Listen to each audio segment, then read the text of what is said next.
1775 оны энэ өдөр Германы сонгодог философи нэгэн томоохон төлөөлөгч Германы философч Шеллинг Штутгартын ойролцоох Нюрнберг хотод мэндэлжээ. Тухайн үеийн сонгодог гимназийн сургуулийг төгсөж улмаар Тюбингений их сургуульд элсэн суралцах болжээ. Тэнд сурж байхдаа алдартай философч болох Тавилантай Гегельтэй танилцсан нөхөрлөж хамтран суралцах болсон байна. Хэдийгээр Гегель насаар ах хүн байсан ч Шеллингээс их олон зүйлийг суралцсан гэдэг.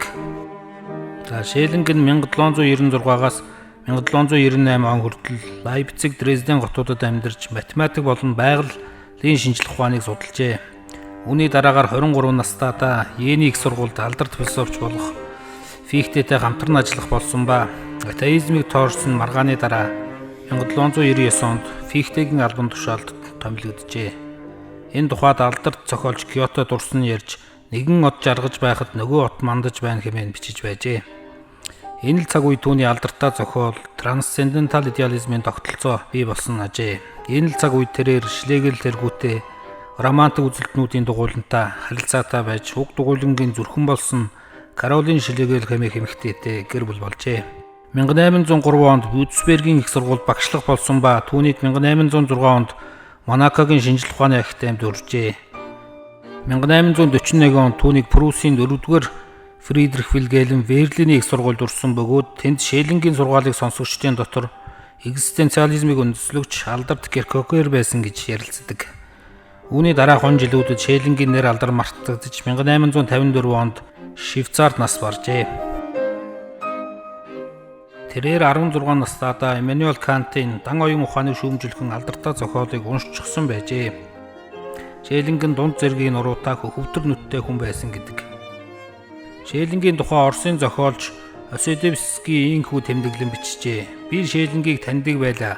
Тэрээр толгой дүүрэн санаатаач лекцээ ямар ч урам зориггүй уншин байс хийгээл үгээд автна хэмээн тэмдэглэжээ. Шеллинг нь байгаль шинжлэлийн их нээлтүүдийн эрен үед амьдарч байжээ. Философи бол тухайн цаг үеийнхээ шинжлэх ухааны ололтыг нэгтгэн дүгнэж ертөнцийн тухай тайлбарлалуудыг бий болгож байх ёстой. Энэ үед галванизмын үзэгдэл нэгдсэн байна. Энэ нь амьд организмд явагдаж байгаа үйл явцууд захилгаан үзэгдэлтэй холбоотой. Тэдгээр захилгаан үзэгдлүүд нь химийн болон соронзон үзэгдэлтэй холбоотойг тогтоосон явдал байлаа. Эдгээр санаанд үндэслэн Шеллинг ертөнцийн нэгдмэл үндэстэй бөгөөд түүний тод жишээ нь галванизмын үзэгдэл гэж үзэж байлаа. Өөрөөр хэлбэл амьд болон амьгүй байгаль нь нэгдмэл мөн чанартай гэдгийг нотлохыг зорьсон байна. ертөнц эсрэг дэсрэг хүчнүүдийн нэгдэл дээр үндэслэсэн бөгөөд юмс үзэгдэлд байдаг эдгээр эсрэг дэсрэг хүчийг туйшрах чанар гэж нэрлэж байжээ. Түүний энэ санааг таниулах нэгэн чухал жишээ бол соронзонгийн үзэгдэл юм. Тэрээр оюун санаа ба байгаль нь бие биесээ салшгүй холбоотой соронзонгийн хоёр туйл мэт боловч нэг л хүчний эсрэг дэсрэг хоёр чиглэл юм. Энэ хүчний мөн чанарыг тэрхүү хүчнүүдийн харилцан бие биеэ устгаж байдаг цэг дээрээс хайх хэрэгтэй. Энэ бол адилслын цэг мөн гэж хэлж байжээ. Шеллингийн адилслын философиг үндэслэгч юм. Философийн судлагдсан бол тусгаар эмпирик үзэгдэл бус харин оюун ухаан өөрөө байх ёстой. Өөрөөр хэлбэл философи бол бүхний үндсэнд орших түгээмэл оюун ухаан өөрийгөө хомсорлохын түүх байх ёстой ажээ. Германы сонгодог философийн нэгэн онцлог нь философиг ямар үндэслэлээр тулгуурлан дэдүгцлөх вэ гэсэн асуудал байдаг. Би хэмээх ойлголтоос бүхнийг тайлбарлах ёстой гэсэн Фихтэгийн үзэл баримтлалыг Шеллинг хүлээн авчээ. Оюун ухаан өөрийгөө хомсорлосноор объект субъектийн адилсал бий болох ёстой. Энэ нь үнэмлэхүй эхлэл гэж Шеллингийн философи үздэг. Ийм логикоор ойлгуулж хумдаа байгаль бол энэхүү абсолют үнэмлэхүй зүйл хөгжлийнхөө өөрөөсөө ангиж ирсэн нэгэн үе шат юм. Байгальд объектив тал давмгаалж, субъектив тал нуугдмал байдаг. Өөрөөр хэлбэл байгаль хумсаргүй боловч хумсар оюун санаа үүсэх бололцоо хадгалагдсаар байдаг ажээ.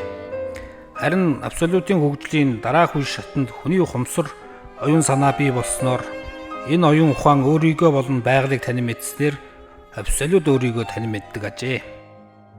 Шеллингийн философийн гол үзэл санааг нэгтгэн хэлбэл байгаль оюун санаа хоёр зэрэгцэн оршдог. Үүнийг тусгаар шинжлэх ухаанууд тайлбарлаж чадахгүй. Зөвхөн хамтдаа нэгдэж байж ертөнцийн бүрэн тайлбарыг гаргаж чадна. Дээд зорилгодоо чиглэсэн байгалийн хөгжлийн бүх үе шатыг дэс дараатай харуулах ёстой. Байгаль бол оюун ухааны хумсаргүй амьдралын хэлбэр, Түүний эцсийн зорилго нь хумсрыг үүсгэх явдал ажээ. Байгалийн биетэн динамик хүчний үйл ажиллагааны бүрэлдэхүүн эсрэг тесрэг чиглэлтэй хүчнүүдийн харилцан үйлчлэлийн үр дүн байдаг. Органик ба органик бус байгаль нэг л эхлэлээр холбогдсон организм гэж үздэг. Байгалийн хөгжил хумсарт бий үүснээр дээд шатандаа хүрэх ёстой ажээ. Шээлэнгийн үзлээр орчлон ертөнц төгс организм ба төгс урлагийн бүтээлийн адилсал юм.